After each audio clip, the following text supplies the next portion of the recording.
Good morning, everyone. This is Megan Stellman from the Catholic Schools Office. I'm here today helping out Megan from the Catholic Schools Foundation.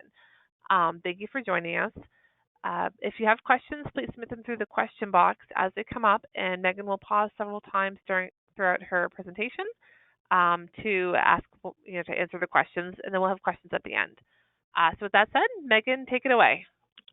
Great. Thanks so much, Megan, and thank you, everyone, for joining the webinar today. I'm here with Chris Lattin from our office. Mike Reardon is unable to join us this morning. He's visiting some scholars, but Chris and I are excited to share with you a couple of updates and new processes that, like I said, we're very excited about, and we are incredibly grateful for Megan Stellman for helping us to host the webinar and for all of her help. So thank you, Megan. So without further ado, I'm going to move forward and, oh shoot, let's see. There we go. Thank you. All right, so today's objectives. Number one is we want to outline some of our new processes and policies that were based on the conversation that we had with you all at the State of the Foundation in the fall and some subsequent school discussions.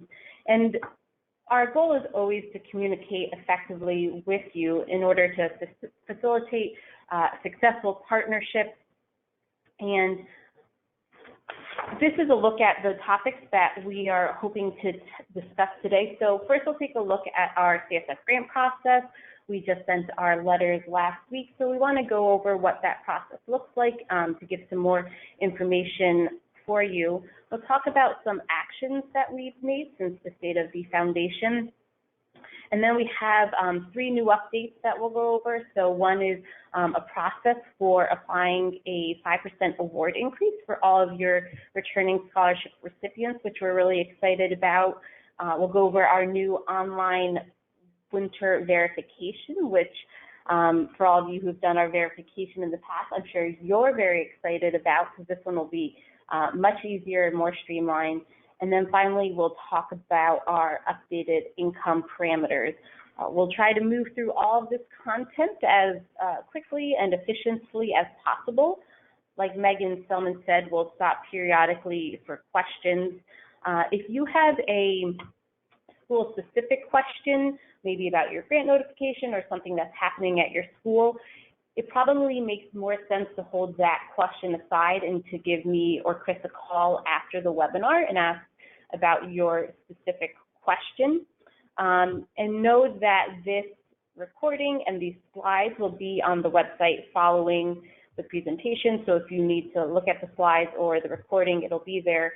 In fact, the slides are already on the website. If you want to pull those up, it's under our schools tab under the presentations and other resources. So looking at our CSF grant process, the reason that we want to go over this with you is because within our office, Chris, Mike, and I are always challenging ourselves to think about how we can improve our process, how we can strengthen communication and expectations for school, and we really want to be transparent about our process. So our hope in going over this with you is that it'll give more insights into what we're doing on our end, and it'll give you feedback that's specific to your school that in the future can help strengthen applications and our partnership moving forward. So Chris is now going to go over the grant process and give an overview of that. Thank you, Megan. I'm sure by now you've all received your grant notification letter. They were sent out last week via email, and if by any chance any of you have not received them, please let me know. This slide is an overview of what happened between when you submitted your application in December and when the letters were sent last week. They're reviewed by CSF staff, by committee members, by members of the board. Follow-up questions may have been asked of some of you schools. We take into consideration what we already know about your school, and we discuss, and eventually our discussion is approved by the allocations committee. As Megan stressed, we try to be very transparent with how we go about this process. And in our notification letter this time, you may have noticed that we gave specific school feedback. The feedback was really what our reviewers were able to, their takeaway from when they read your application. And schools with detailed and quality information generally receive better feedback than from our outside readers. We can't stress enough that going forward, when you write your applications, it's very important to stress that to be as clear about your school, because the applications are read on a whole by people who know nothing about your school. Great. Thanks, Chris. So as Chris mentioned, we take a look at the applications based on some grant criteria. So I want to share with you what that grant criteria is. And I'm not going to go through each of these pieces of grant criteria. I really encourage you to review the criteria and the metrics, in your own time, just so you can get a better understanding of what CSF priorities are. And when we look at the criteria on the left and the metrics on the right, I just want to point out, are not a definitive list, but are just some ways in which a school may demonstrate that our criteria is being met. So the criteria that we're looking at for our funding is that we're funding low-income families and we're funding low-income communities, so schools that are serving a significant number of students who qualify for free or reduced lunch. We also are looking to see how the CSF funding is having a positive impact on the school, such as through operational vitality, enrollment, school culture, and we're looking to see how Catholic schools are building partnerships with one another, in this case with high schools, and that idea is we're looking at how Catholic schools can be strengthened as a whole across the Archdiocese. We also look to see that the funding has a positive impact on the students, that schools are able to assist low-income families through the financial aid process, that there's a really strong and strategic outreach plan for that school, so how are you going to put to use the recruitment and retention funding, and that there's an increased financial need, and we use the number of fax financial aid applications as the metric there. When you're looking through the metrics, one of the things that may seem familiar is the language, because what we try to do very purposely is make sure that the language we use here matches the language that we use in the grant application. So it's not like it's coming out of nowhere. So for example, in the grant application, the question we ask is, how does the CSF scholarship program positively impact students? Please include students' matriculation to high-quality high schools, teachers' reports, other academic achievements, and student participation in school and community events. So I mentioned this to share that, we're hopefully aligning both our application with this grant criteria, and that is helping to create a clear picture of what all the great stuff that's happening at your school and the impact of CSF funding. So the grant criteria and the fund language is also used, as Chris mentioned, in that school-specific feedback. So this is a screenshot of a notification letter that we sent to the elementary schools just last week. And you'll see on the bottom of the first page, in the yellow box, is the application feedback. So that's the list of commendations and opportunities. So the commendations are things where schools really demonstrated alignment with our grant criteria. So for example, the school serves low-income students, the school serves low-income communities, there's an increased financial need, or there are opportunities, places where it was not demonstrated in the application that the grant criteria was met. For example, in this case, school assists families with the financial aid process with multiple strategies. I just want to highlight something here. Because the opportunity shows that there's that the school could assist families with financial aid process more, we're not saying that your school doesn't do that. This is showing that that particular metric or criteria, rather, was not demonstrated in the application. So that's a good place if you see an opportunity, you're like, my school does that. Go back, take a look at your application, and see where maybe that criteria wasn't really well demonstrated in the application. And if you have any further questions about that, give Chris or me a call. We can sort of give additional insights or feedback how the application could have been strengthened to reflect what is happening in your school and how it relates to the grant criteria. One thing I'll note here is that if you are a NOVA school, your grant notification letter will not include application feedback. And the reason for that is, we recognize our schools are different, and so we try to have processes that are reflective of the different schools' needs. So NOVA schools had a streamlined application and a streamlined review process, so the application feedback is not available for those schools. And I know there's probably going to be a couple people on this call who are like, what are NOVA schools? And so I'll just pause briefly to explain that a NOVA school is a subset of CSF schools that historically have not been funded by CSF or receive lower grant amounts from CSF, and they have a different process in which to apply for their students to receive financial aid. Okay, so that sort of wraps up our grant review process. So before we jump into the State of the Foundation update, I'll pause for questions. Megan, if you could help us out with that, that'd be really wonderful. Sure, Megan. As of right now, there aren't any questions. Okay, Ruby. If there are any questions, or if you don't want to ask them in this forum, note them down, and again, give Chris or me a call. We'd be happy to answer them. Okay, so now we'd like to pivot a little bit and talk about the State of the Foundation. And this was really a great meeting for us. I think it was like a very pivotal moment for us in the year. And it was important for us because we engaged in a really meaningful discussion with school leaders. There were over 100 school leaders at the event, at both elementary school and high school level.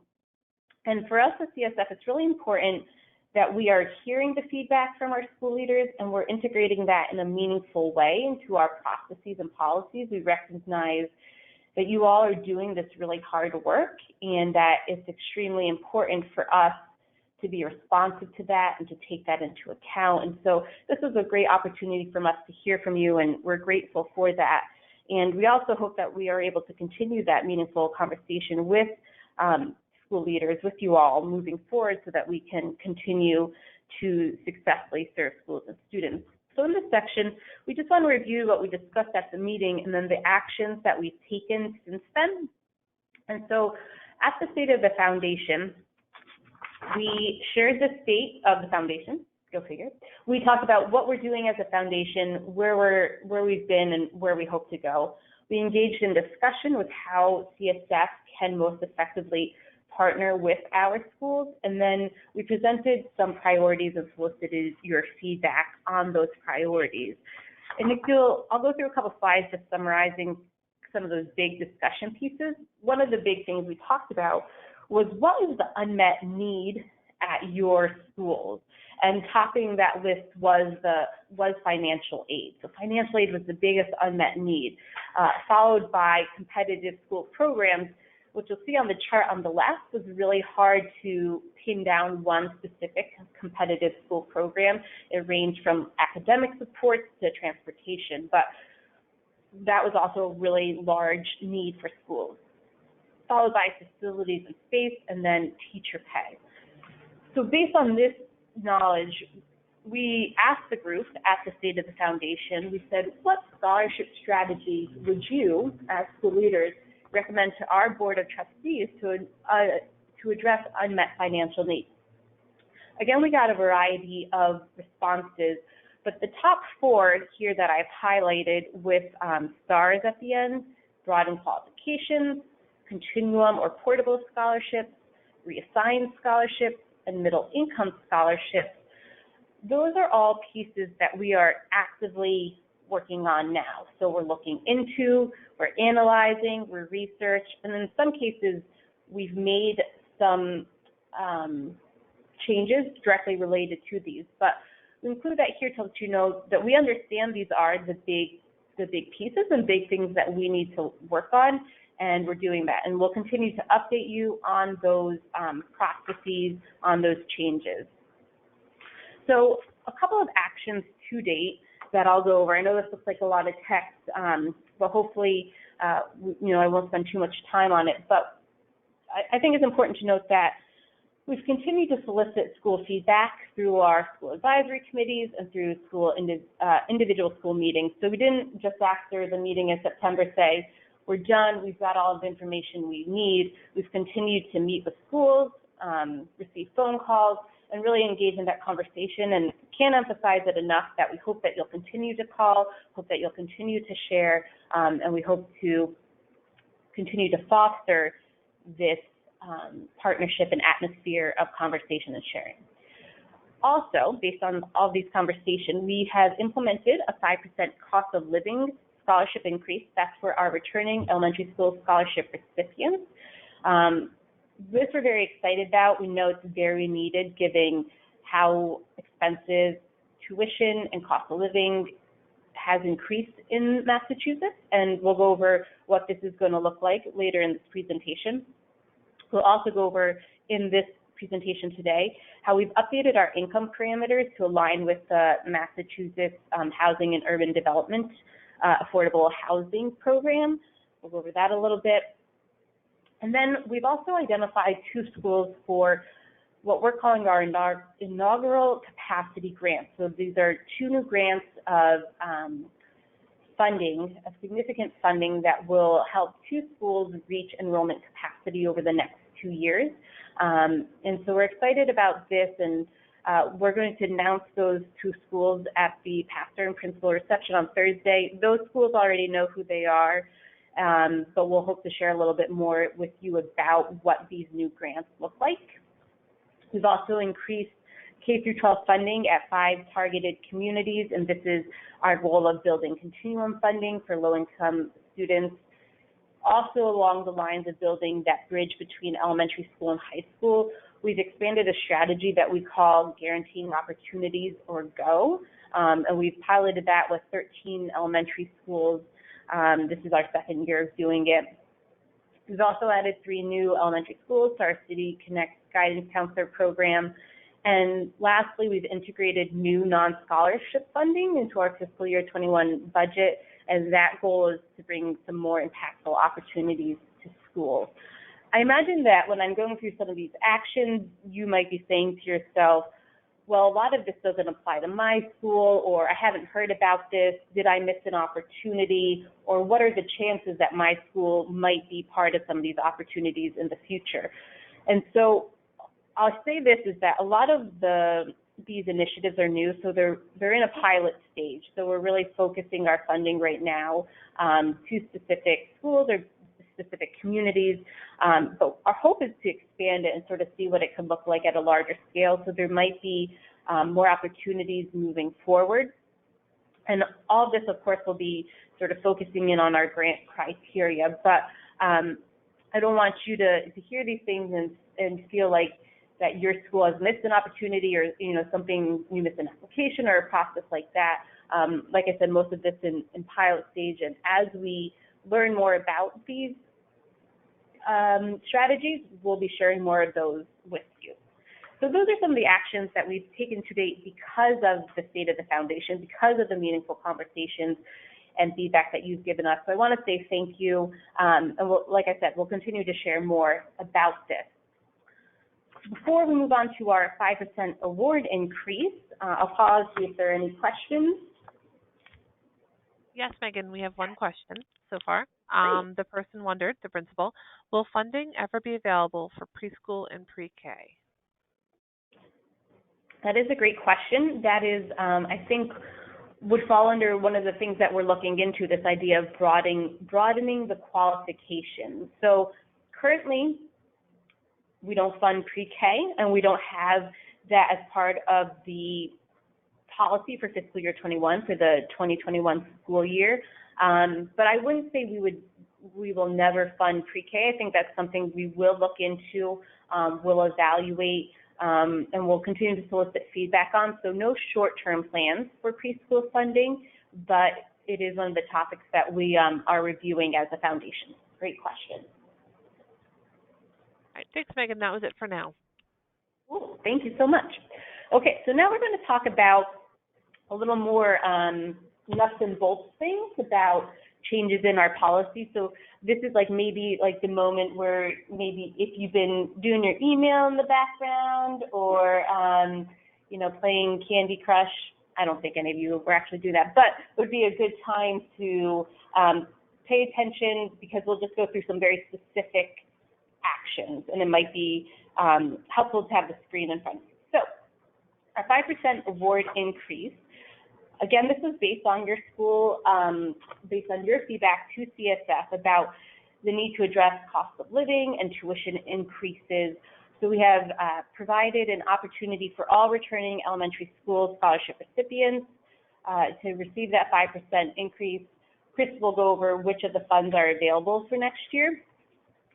And I just want to point, before she does that, I want to point out that this 5% increase is reflected in your grant notification. So in your grant notification letter, when it lists the amount that you're receiving for guaranteed students, we've already taken into account the 5% and put it in that number. But that 5% is only available to a school and a family if the eligibility is met. And we're going over that eligibility in just a few moments. And as always, all of our grant criteria apply. Okay, so Chris will now walk us through who is eligible and who is not.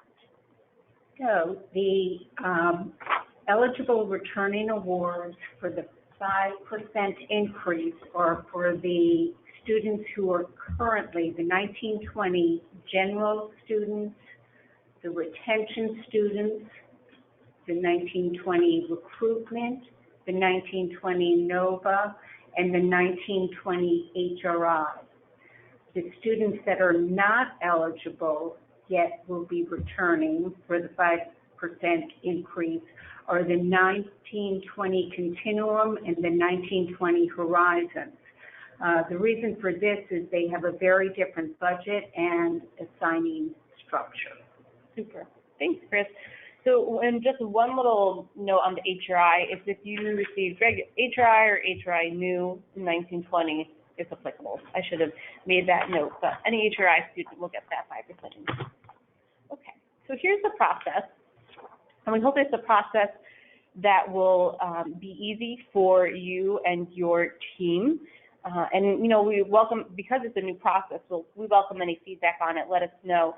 But so for all the eligible returning awards, those funds that Chris just listed, those students and families need to have verified financial aid applications by May 1st. And so the application should be verified. We also accept DNF or does not file as a status. And so if there's a verified financial aid application in fact by May 1, CSF will assign the award and the 5% increase directly in fact. You don't need to do anything. Chris and I will go into fact. We'll assign the new award in the fact fund ourselves before May 1. The new award amount will always round up to the nearest 10. So if the new award amount with the 5% was, say, $2,054, we're going to round that up to the nearest 10. Always round it up, so it'll be $2,060. So Chris and I will calculate the 5% increase. We'll add it in fact. This is helpful for you to know if a family wants to know what their amount will be. You can let them know. But only CSF can increase the award by 5% if the applications are verified by May 1 and all grant criteria are met. We're going to continue to look at income and all of the qualifying criteria as well. Okay. So that's if we have a financial aid application by May 1. So for the eligible returning students, if they don't get their FACT financial aid application verified by May 1, but it is verified between May 2nd and June 30th, the process is a little different. The schools will now be the ones who go in and assign the award, but the family's no longer eligible for the increase. They just get their regular guaranteed award amount. So the increase is only available if the financial aid award is in there before May 1st. And again, only CSF can increase the award by 5%. And the goal here is to really incentivize families to do their financial aid applications early and get their paperwork on time. So those are the key dates. Before May 1, CSF is adding the 5% in. Between May 2nd and June 30th, no award increase. The schools assign the award in fact. For all returning guaranteed awards, so this is just our general policy. If there's no verified fax application before June 30th, that's our deadline. This is just the language straight from our grant criteria. Awards that are not reserved in fax, grant, and aid by the designated deadline are no longer available to the school or the student. So that's our policy. It's been our policy for many years. I just want to emphasize that so that you can continue to work with your families on that piece. So just a little summary, the school responsibilities in this new policy.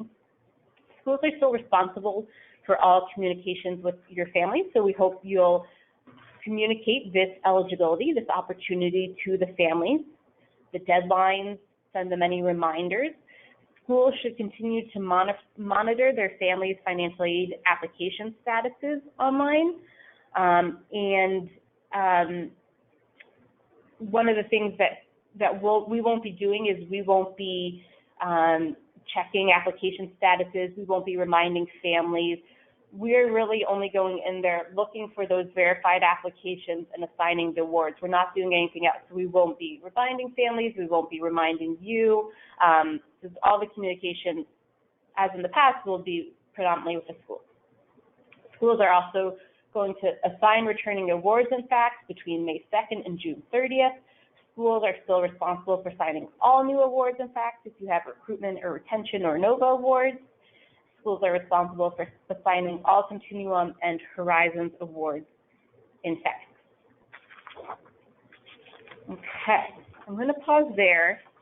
I imagine there might be some questions about this new policy, or maybe it's a lot to take in. But either way, you know, Chris and I are always here for you with that. So I'll just pause. Any questions? So we actually have a question that's related to the last section that you did. Someone was wondering, what about funding for grade 7 students? For grade 7 students? Mm-hmm. I imagine this is like a related to maybe a high school, like a 7 to 12 model, or maybe not. 1 second, I'm not sure. Don't recognize the name. Give me one moment. Okay. So I'll give a general question and maybe, so we fund kindergarten through grade 8 at all pre-K to 8 schools. For grades 7 to 8 in schools that are grades 7 to 12, we don't fund the middle school. So 7 to 12 in the middle school is not funded by CSF. I don't believe we have a that is in the short-term part of our policy, but whoever asked the question, if you want to engage in a bigger discussion about that, happy to answer any questions. And then if I totally missed the mark on that question. She wrote back, Megan, and she said their school ends in grade 6. So someone who's asking for, I guess, for their students who are going to grade 7 at a different school because their school ends in grade 6. So the 5% award increase will not follow them to grade 7. The awards stop at grade 6 for those schools, and that's reflected in their grant notification. Okay, great. So we have 3 more questions from different people. This person said, can we assign recruitment and retention awards in fax prior to May 2nd? Absolutely. So I'm going to create your fax funds for recruitment and retention. Those will be available March 15th. So anywhere between March 15th and September 30th, schools can assign their recruitment and retention. Schools are responsible for assigning all new awards. They can start assigning them next week until the deadline in September, and that's their discretion. Okay, great. Thank you. Next question. If the CSF assigns the amount prior to May 1st, does the school update the same report after May 2nd or a new report?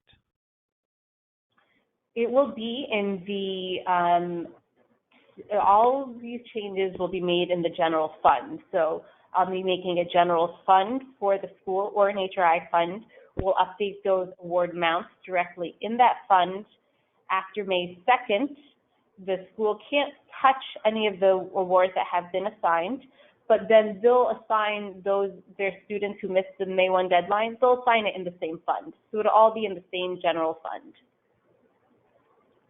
Great, thank you. Okay, another question. Do we tell families about the 5% increase or just a reminder to apply for financial aid?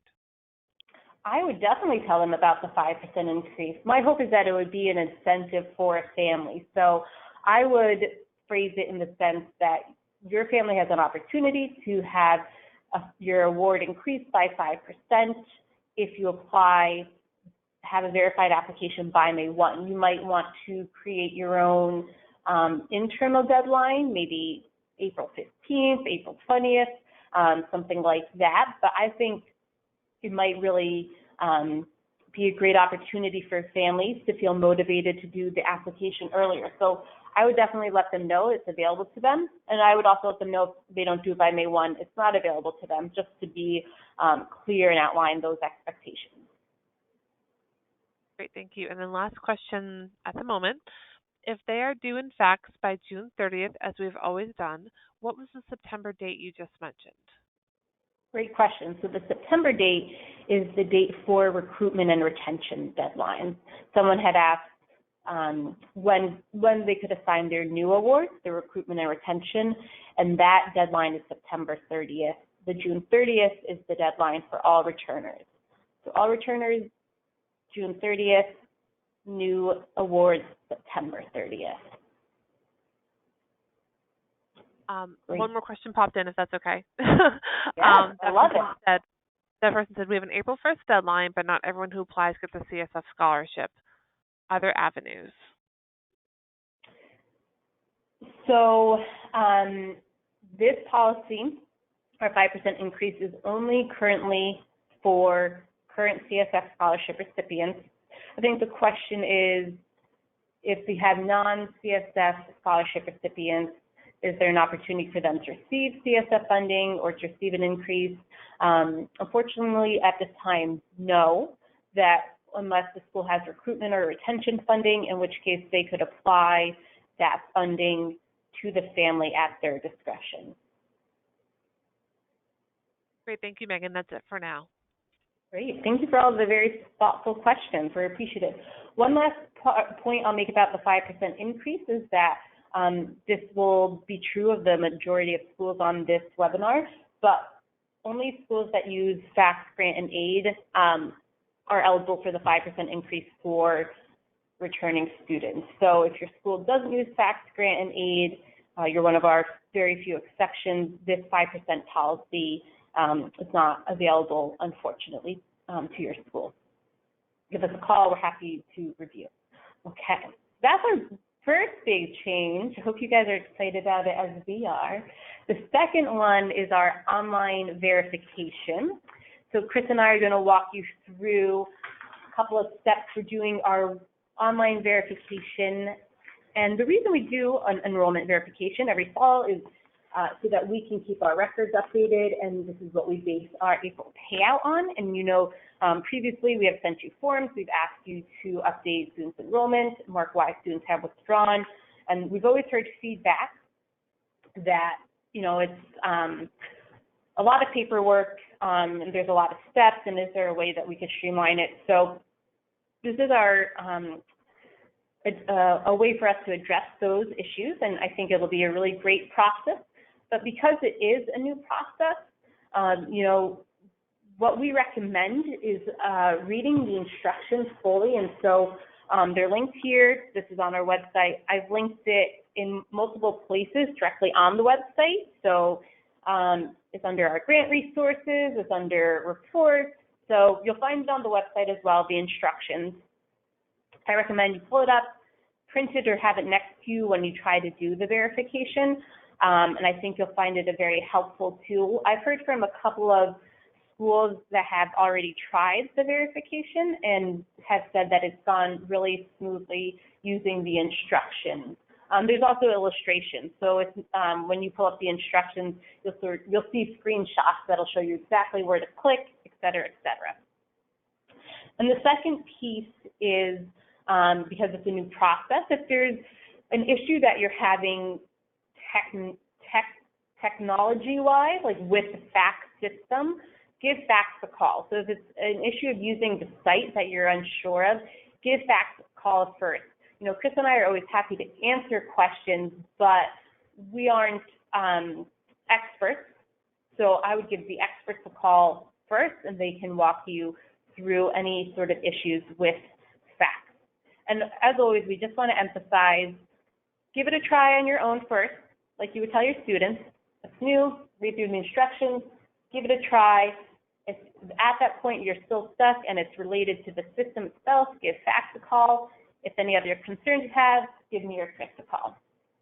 Okay, so I'm just going to walk you through what the instructions look like. And these are the screenshots that you'll see on the full instructions that I've linked. So you can use these here, but we also have a more complete set linked on the website. Okay, so first you're going to log on to fax, and you want to make sure that you're in the 1920 school year, because we're doing the verification of our scholars for this school year, the 1920 school year. You're going to click on View Applications on the Grant and Aid dashboard, and then you're going to go to the Reports window. You're going to click on Shared Reports, and then you're going to select the Winter 2020 verification. So you're in the 1920 school year, go to Applications, click on Shared Reports, and click on the Winter 2020 verification. Okay. Then what you're going to do on the left-hand side, you'll see a button that's called Open Column. You're going to click on it, and then you're going to click on the four options, four buttons here: Enrolled, Primary Reason for Withdrawal, Secondary Reason for Withdrawal, and Transfer School Type. So this will literally open columns that you can edit in your report. Okay, so for enrolled students, you're going to select the box in the enrolled column of the report so that you see a green check mark. And you might say, well, how do I know who my CSF scholarship recipients are? You can use your school's fall verification to confirm who your CSF scholarship recipients are, or those students should have an amount that's listed in the fourth column that says total reserved and finalized awards. So what I would say here, though, is if you can't remember if a particular student's a CSF scholarship recipient or not, I would always provide more data than less data. So give us more information if you're unsure. That's, I think, the best way to go there. Okay, so that's what you're going to do for enrolled students. You're going to click, you're going to see a green box, and then for your withdrawn students, so if you had a student who is a CSF scholarship recipient who is withdrawn during the year, you're going to leave the box in the enrolled column blank. So then you're going to go over to the next three columns, and you're going to select a primary and secondary reason for withdrawals, and then you're going to complete the transfer school type. So you're giving us the data that we normally solicit in our withdrawal report. So this is, I think, an important piece, and hopefully will make your lives a little easier. If you do the online verification and you give us complete data for the primary and secondary reason to withdraw and the transfer school type, you do not need to complete an additional online withdrawal form. This is all you have to do. And the primary and secondary reason can include, like, the secondary reason, like not applicable, like there was only one reason. We really want to encourage you not to put unknown. So the more information that we have, the better. And so if we receive any information that is incomplete or unclear, we may follow up and request an additional, more thorough online withdrawal form. So after you go through and you know your enrolled students and you provide reasons for withdrawal for your withdrawn students, you're going to click the green Save button at the top, and then you can export the report for your own records. It'll export as a Excel sheet, so you can have a copy of that. And we just want to make sure you get this done by next week, March 12th. You can go back and make any edits between now and March 12th. We're not going to take a look at it between then. And this is just like my little plug for why you should do the online verification. It's going to be much easier. It should not take very long.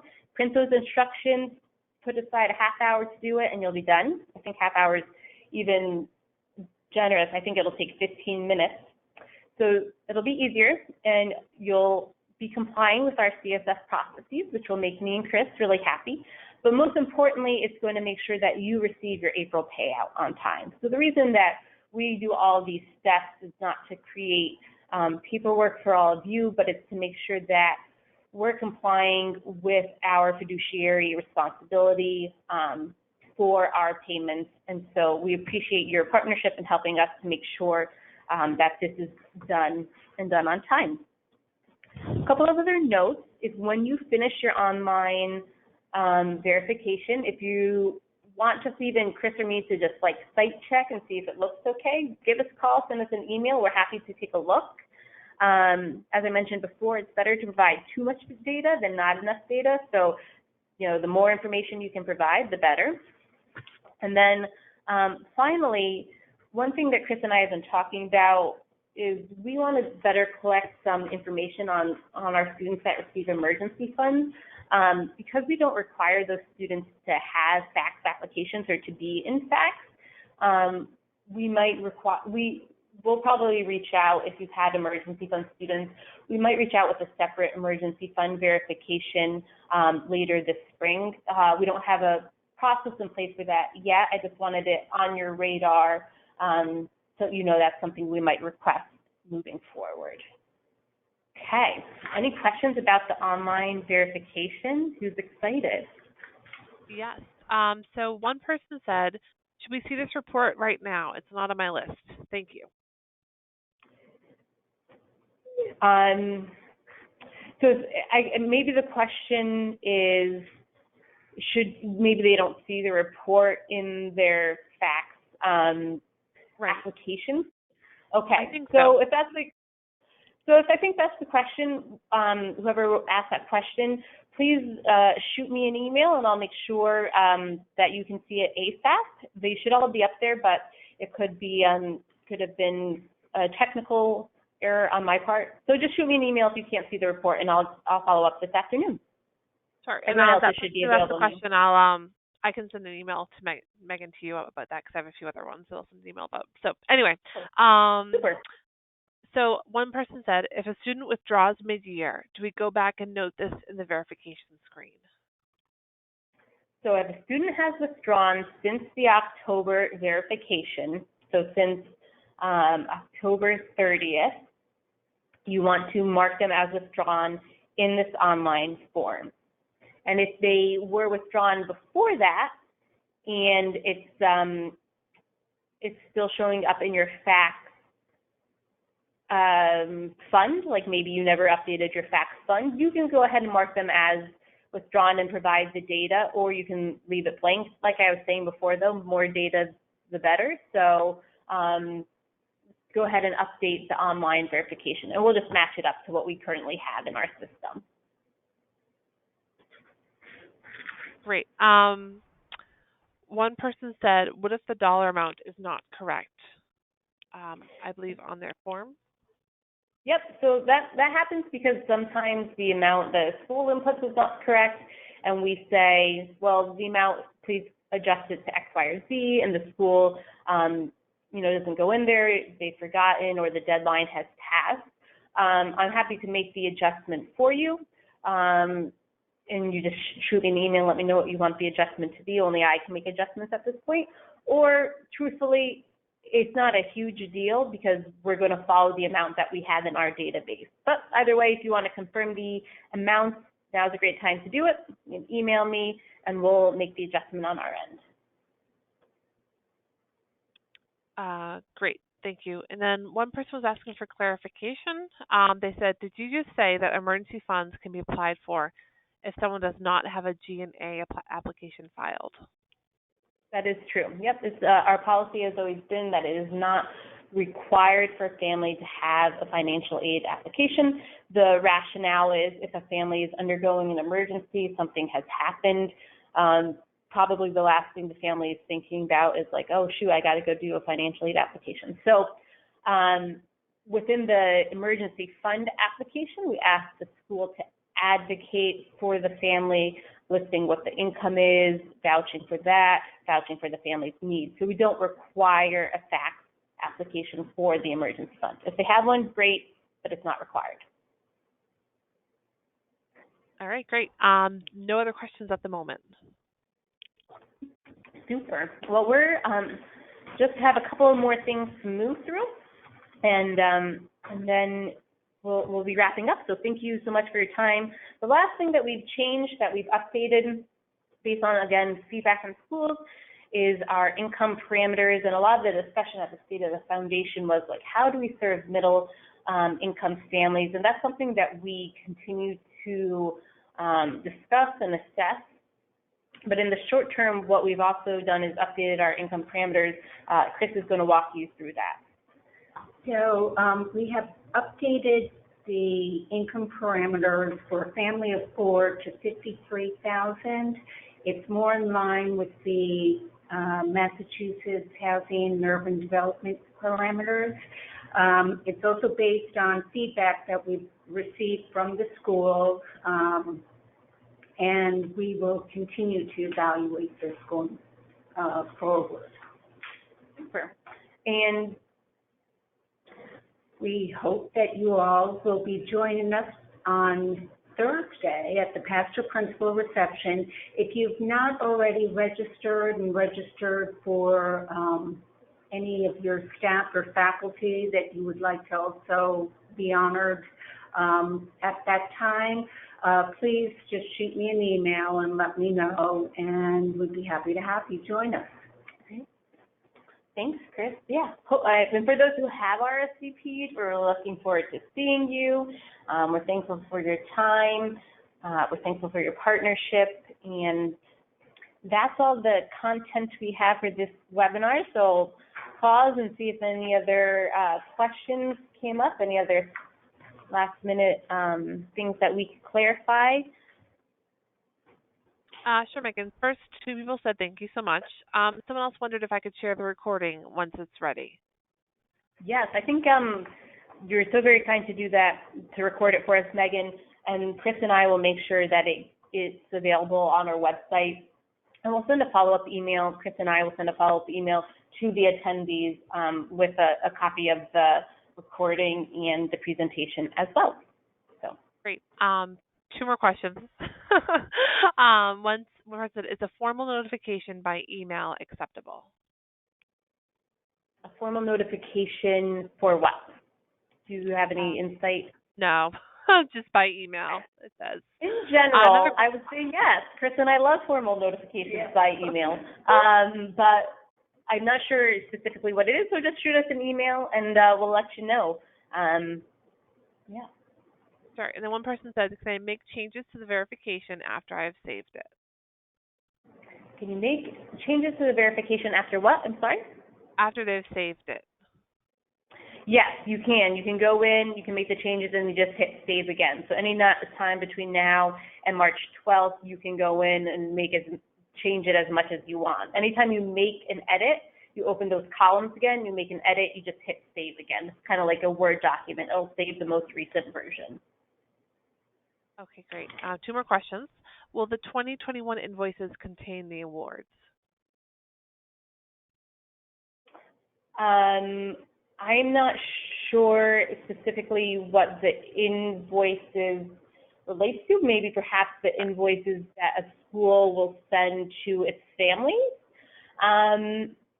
in which case, the 5% award, I think, should be included in the invoices. I think probably have to determine individually as a school how you'll work on that because of the May 1 deadline. Perhaps you could just base it on last year's award and then later apply the 5% increase if they've met the deadline. I leave that at your discretion. I think that's what the question is getting at as it relates to invoices. since CSF doesn't send any invoices to schools. So Right. let me know if I got that. Sure. So two more questions. They're rolling in. Are you Great, thank sending you. the award? Are you sending the award letters to the families for the 5/1 deadline, or does the school? The school does. So we don't do any communications directly to the families, and the reason is that Chris and I we have 4,000 scholarship recipients, and we're just two folks on our staff, and so the volume of communications would be extraordinary for us, and plus we believe and strongly believe in that you as a school know your families the best and want to encourage that relationship with them. So we will not be sending any notifications to families. The school should send those notifications. Great. And then when will you complete recording all awards with 5% in fax? We will finish doing that by the end of day 5/1. I'm very ambitious. I think I can do it.